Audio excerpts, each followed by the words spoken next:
में ही पैसा रहे और कैश का फ्लो भी उन्हीं के हाथ में रहे, वो चीजें देखकर निश्चित रूप से आप लोगों को भी बहुत दुखद आश्चर्य होगा। मैं दुखद आश्चर्य शब्द का प्रयोग कर रहा हूं। उदाहरण के लिए पूरे भारत में दो ही बड़ी ब्रांड हैं जो शराब की ब्रांड हैं, उनके दो ही बड़े अधिकृत जो होलसेलर्स थे दिल्ली में, उन्हीं को दिया गया। जैसे दो बड़ी ब्रांड डीआईजीओ और पेरी रिकार्ड हैं, और उनके दो जो प्रमुख होलसेलर्स हैं, एक का नाम है ब्रांडको और एक इंडो स्पिरिट, जिसका कि उल्लेख पहले भी आ चुका है।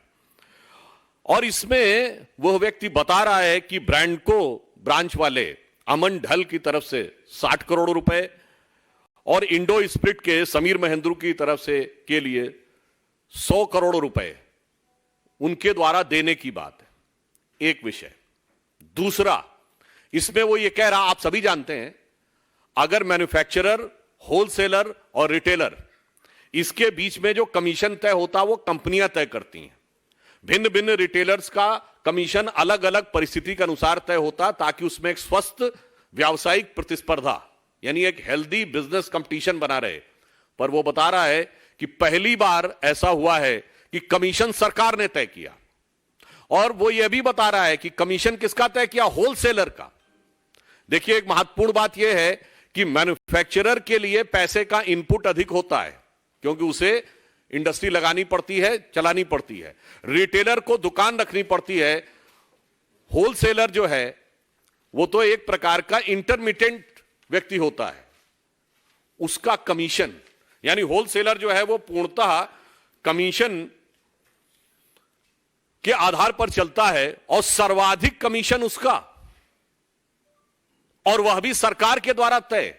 और इसमें वो ये बता रहा है कि कमीशन लेने का औचित्य और आधार क्या था, और किस प्रकार से वो पैसा लेकर बाकी लोगों को दिया गया। और इतना ही नहीं, यह भी दर्शा रहा है कि शराब के इस घोटाले के आधार पर लिए गए पैसे का गोवा और पंजाब में भी चुनावों में उपयोग किया गया। और इसके अतिरिक्त यह भी उसने बताया कि 5-5 करोड़ रुपए तक की फीस मिनिमम निर्धारित की गई। और यह वो हम नहीं बोल रहे हैं, जो अवेलेबल वीडियो है आज, जो दिल्ली में सर्कुलेटेड है, उसमें वो कह रहा है कि 5 करोड़ इसलिए रखा गया कि छोटा मोटा प्लेयर आने ना पाए। जिनके पास 80% बिजनेस है उनको 5 करोड़ देने में कोई समस्या नहीं होगी, जबकि मूलतः यह पॉलिसीज जब अन्य राज्यों में बनाई जाती हैं तो इस आधार पर बनाई जाती हैं कि छोटे छोटे व्यापारियों को भी काम करने का मौका मिले और प्रतिस्पर्धा करने का भी मौका मिले। अब ये स्ट्रिंग देखने के बाद एक बार मैं पुनः याद दिलाना चाहता हूं, ये वही व्यक्ति हैं अरविंद केजरीवाल जी, भारत के इतिहास के एकमेव व्यक्ति जिन्होंने संवैधानिक पद पर कहा था कि अगर कोई तुमसे पैसा मांगे तो स्टिंग बना लेना, हम उस स्टिंग के आधार पर ही कार्रवाई कर देंगे। कोई अगर स्टिंग बनाकर भ्रष्टाचार का खुलासा करेगा तो हमारी सरकार तत्काल कार्रवाई करेगी। कहां गए वो वचन 7 साल पहले कि बोली गई वो बात? और ये बात स्टिंग में आपको देखने के बाद और अधिक स्पष्ट हो जाएगी। अब हम यह कहना चाहते हैं कि स्टिंग होने की जो कुछ चीजें पब्लिक डोमेन में है, यह भारतीय जनता पार्टी नहीं कह रही है, यह पब्लिक डोमेन में। हम तो सवाल पूछ रहे हैं कि जब इस प्रकार की नीतिगत बातें उभर कर सामने आई, नंबर 2 पॉलिसी आपने विड्रॉ की, नंबर 3 उसके बावजूद आपने उसका समर्थन किया, नंबर 4 पहली स्टिंग पे कोई कार्रवाई नहीं की, नंबर 5 आपने उसके बाद स्टिंग पर कोई कार्रवाई नहीं की है। और आपके आंदोलन के पितृ पुरुष अन्ना जी भी इस पर आपके बारे में लिख चुके हैं। पर मेरा मानना है कितना चरित्र बदलता चला जाता है। मैं ये कहना चाहूं कि सत्ता का जो नशा है, जिसमें आज आम आदमी पार्टी सवार है, उसने उसके चरित्र को जितना बदला है, भारत की राजनीति में शायद 7-8 वर्ष के कालखंड में किसी पार्टी का इतना चरित्र बदलते हुए नहीं देखा होगा। अब मैं अनुरोध करूंगा कि आम आदमी पार्टी ने अपने आदमियों के लिए क्या किया है, आम आदमी पार्टी ने अपने आदमियों के लिए क्या किया है, उस सबका एक दृश्य श्रव्य चरित्र चित्रण आप लोगों के समक्ष प्रस्तुत है।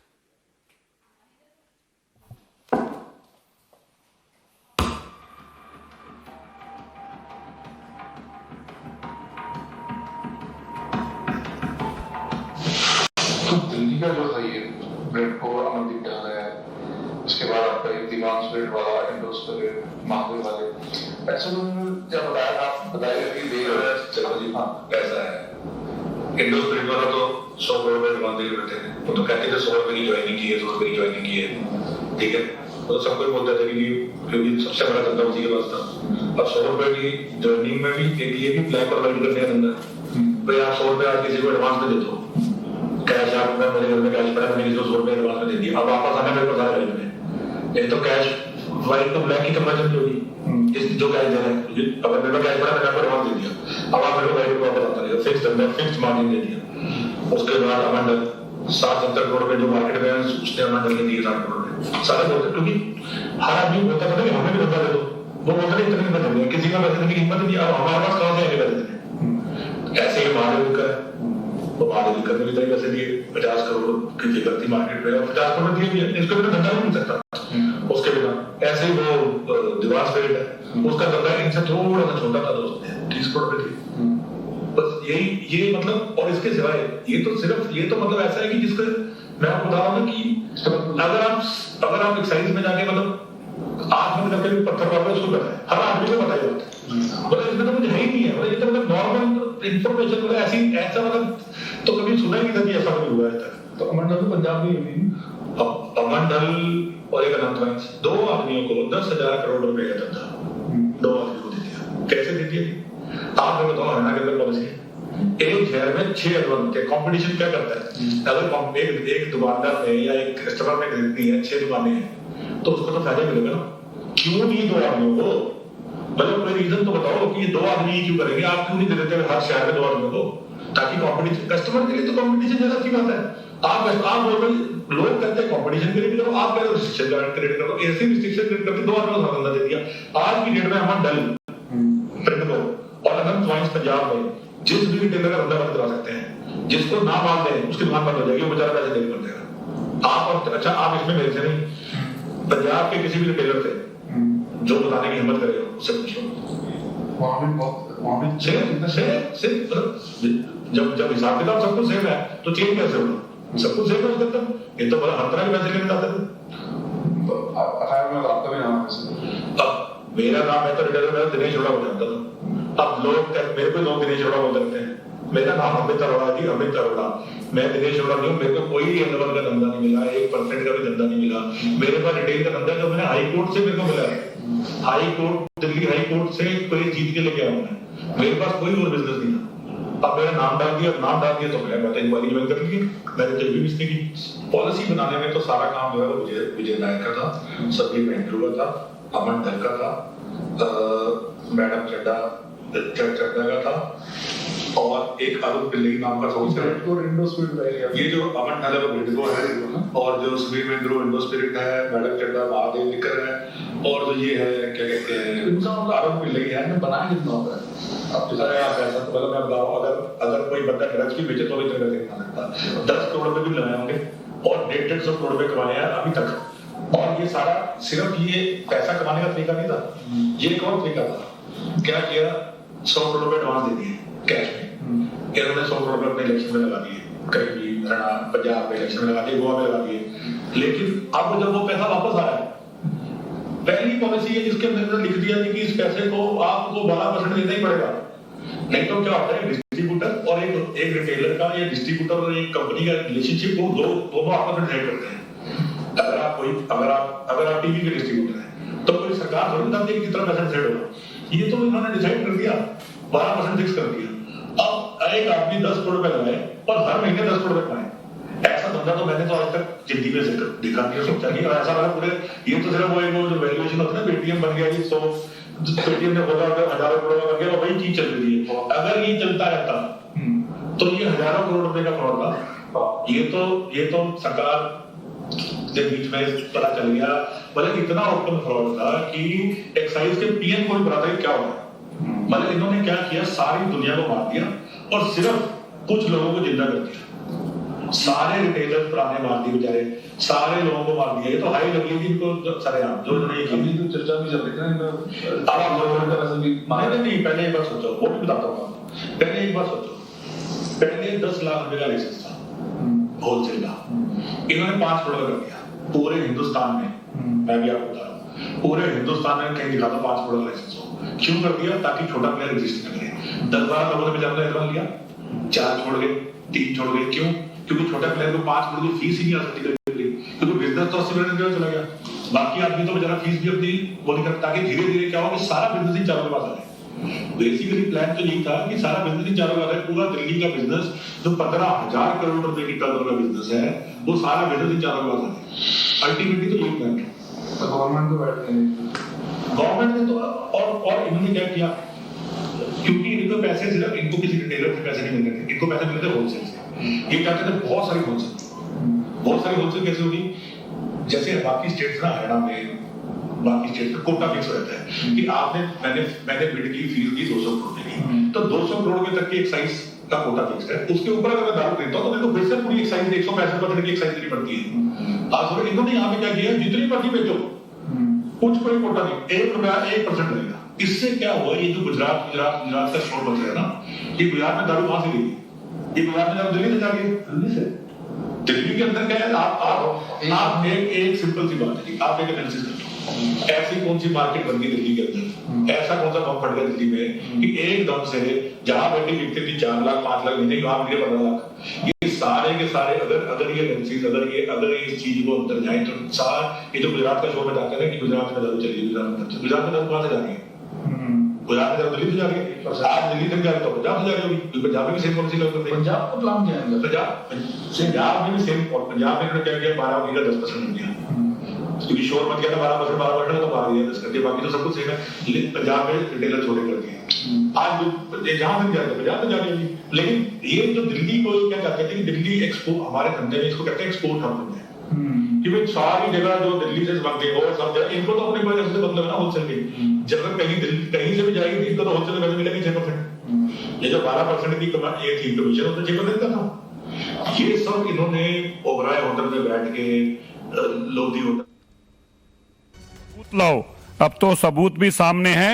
100 करोड़ रुपया इंडो स्पिरिट ने, 60 करोड़ रुपया अमंडल ब्रिंडको ने, 50 करोड़ रुपया जसदीप कौर चड्डा महादेव वाइन्स ने, और 30 करोड़ रुपया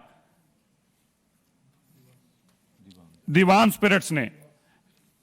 आप देखिए कि एक एक रुपया कमाने के लिए लोग क्या क्या करते हैं। और यहां पे स्टिंग में बता रहे हैं 10 करोड़ रुपया लगाकर लोगों ने 150 करोड़ रुपया कमाने का काम किया। और ये पॉलिसी जो थी, ये सारी टेलर मेड पॉलिसी केवल चंद लोगों को, जो अरविंद केजरीवाल जी के पूंजीपति दोस्त थे, उनके लिए ये पॉलिसी होटल ओबराइस में और होटल अमन में लोधी में बैठकर इस पॉलिसी को बनाया गया। ये मैं नहीं कह रहा, ये वो आदमी कह रहा है जिसने ये सब कुछ देखा है। और आप देखिए 12% कमीशन की गई 2% से, और 12% कमीशन में से ज्वाइनिंग फीस, मतलब 6% जो देता था उसको 6% ज्वाइनिंग कहते थे। और ये दिनेश अरोड़ा जो कलेक्शन एजेंट था वो 6% सबसे ज्वाइनिंग फीस ले रहा था। और पैसे एडवांस ले लिए गए इलेक्शन के लिए। ना केवल यहां पर करप्शन हुई, बल्कि सफेद पैसा किया गया, काले धंधे का पैसा सफेद भी किया गया। 100 करोड़ रुपया एडवांस दे दिया गया और वो फिर सारा पैसा कमीशन के रूप में, चेक से 12% कमीशन के रूप में व्हाइट मिलता रहा। सो काले पैसे को सफेद करने का धंधा भी अरविंद केजरीवाल जी ने दिल्ली के अपने पूंजीपति दोस्तों के लिए किया है। और सबसे बड़ी बात मैं आपको बताना चाहता हूं, देश भर की पॉलिसी के अंदर, एक्साइज पॉलिसी के अंदर यह मेंशन्ड है कि जितना भी कोटा होगा, स्टेट का एक कोटा फिक्स होता है, उसको कहते हैं लिक्कर कोटा। कितना है? क्योंकि जितनी एक्साइज को दे रहा उतना लिक्कर कोटा होता है। यहां पे लिक्कर कोटे की इस पॉलिसी में एग्जेम्पशन दे दी गई ताकि 165% की जगह 1% ड्यूटी कर दी गई। और जो शराब की बोतल दिल्ली के ठेके पे 550 की होनी थी, वो 250, 225 रुपए की बिकी। और उससे क्या हुआ? देश भर की जो ब्लैक करने वाले लोग थे, धंधा करते थे ब्लैक का, उनको सबसे सस्ती दारू दिल्ली में मिलती थी। तो दिल्ली शराब की ब्लैक करने वालों का अड्डा बनाने का काम अरविंद केजरीवाल जी ने किया है। और आप सुनिए, 4 लाख बॉक्स शराब बिकती थी दिल्ली में। अरविंद केजरीवाल कहते थे, मनीष सिसोदिया कहते थे, ठेके नहीं खुल पाए इसलिए राजस्व में कमी आई है। यह बड़ा इंपॉर्टेंट है। ठेके ना खुलने से शराब में कमी नहीं आई। अरविंद केजरीवाल जी के दोस्त वो राजस्व उनकी जेब में एक्साइज चले गई, इसलिए दिल्ली को 3500 करोड़ को नुकसान हुआ, क्योंकि पहले 4 लाख डब्बा शराब का बिकता था। इसके मुताबिक, अमित अरोड़ा के मुताबिक 4 लाख शराब का डब्बा बिकता था, अब उसकी जगह 15 लाख शराब का डब्बा बिका है। 15 लाख, 3 गुना ज्यादा शराब बिकी, फिर भी सरकार को 3500 करोड़ रुपए का नुकसान हुआ और पूंजीपतियों को 3500 करोड़ से ज्यादा का लाभ होना है। अब आप देखिए, उसने इसमें यह भी बताया, अब देखिए स्टिंग में, मुझे लगता है कि इसके बाद अरविंद केजरीवाल को मॉरली राइट नहीं रह जाएगा कुर्सी पे रहने का। क्या बोला? इतना ड्रग्स के धंधे में लाभ नहीं है। ड्रग्स, इतनी कमाई ड्रग्स में नहीं है जितनी कमाई दिल्ली की एक्साइज में अरविंद केजरीवाल के मित्रों को, दोस्तों को हुई, उतनी कमाई तो ड्रग्स में भी नहीं है। और आप यह भी सुनकर हैरान हो जाएंगे, दिल्ली का तो 15,000 करोड़ का काम दिया ही, पंजाब का, इसमें आपने अगर ध्यान दिया उस स्टिंग में, उसने बताया कि केवल 2 लोगों के पास, हम बहुत देर से ये बात चला चला कर कह रहे थे कि पंजाब का 10,000 करोड़ रुपए का काम 2 परिवारों के पास है। किसके पास है? अनंत वाइन्स के विजय मेहरा और तुषार मेहरा, और ब्रिंडको का अमन ढल और बरिंदर ढल। ये अरविंद केजरीवाल जी के दोस्त हैं। इन 2 लोगों के पास सारे का सारा शराब का धंधा है। और आज इस स्टिंग के बाद दूध का दूध, पानी का पानी, इनफैक्ट अगर मैं कहूं दूध का दूध और शराब की शराब सामने आ गई है। इन लोगों की सारी चोरी अब आपके सामने है। अब ये स्टिंग करने के लिए, जैसे सुधांशु जी ने अभी बताया था, अब स्टिंग मास्टर का स्टिंग हुआ है। अब आप देखिएगा, अब ये क्या रोना नया रोएंगे, क्योंकि अब पकड़े गए हैं चोरी, लेकिन उसके मॉरली इनके पास अधिकार नहीं है। ना तो मनीष सिसोदिया के पास कुर्सी पर रहने का अधिकार है, ना तो अरविंद केजरीवाल के पास, क्योंकि उन्होंने संविधान की कसम खाई थी। ये बात आप याद रखिएगा, मंत्री बनने वक्त उन्होंने ये संविधान की कसम खाई थी कि जो भी चीज मेरे संज्ञान में आएगी, तब तक, जब तक ऐसा बताना किसी को जरूरी नहीं होगा, मैं शेयर नहीं करूंगा। जबकि एक्साइज पॉलिसी में उन्होंने संविधान की कसम खाने के बावजूद ये सारी बातें इन 4 लोगों के साथ तय की, जगदीप कौर चड्ढा के साथ, अमन ढल के साथ, और ये महादेव वाइन्स के, और ये ब्रिंडको के साथ, इनके साथ शेयर करके इन्होंने संविधान की इस कसम को तोड़ा है। इसलिए मॉरली इनको इस कुर्सी पर रहने का अधिकार नहीं है। धन्यवाद। माननीय सुधांशु जी से आग्रह होगा। बस हम अंत में यह कहना चाहेंगे कि या तो अरविंद केजरीवाल जी कार्रवाई करें, या स्टिंग को लेकर अपने पूर्ववर्ती बयान के लिए माफी मांग लें। पर सत्ता के नशे में डूबे हुए केजरीवाल जी से हमें आशा कम है, परंतु भाजपा स्पष्ट रूप से मांग करती है, या तो इसके लिए माफी मांगे या अपने बयान के लिए माफी मांगे। और यह वाक्य कहना चाहूंगा, हम लोगों ने एक बहुत पुराना एक शेर सुना था, आज लगता है कि ये राजनीति में आकर बिल्कुल उनके ऊपर चरितार्थ होता है। शराब के लिए था कि हजारों घर हैं डूबे बोतलों के बंद पानी में, जो इसमें डूबे वो न उबरे जिंदगानी में। और ये तो आने के साथ ही डूब गए, और डूबने के बाद क्या क्या दिखाई पड़ रहा है वो इस स्टिंग ने आपको दिखा दिया है। यतीन्द्र शर्मा, TV18।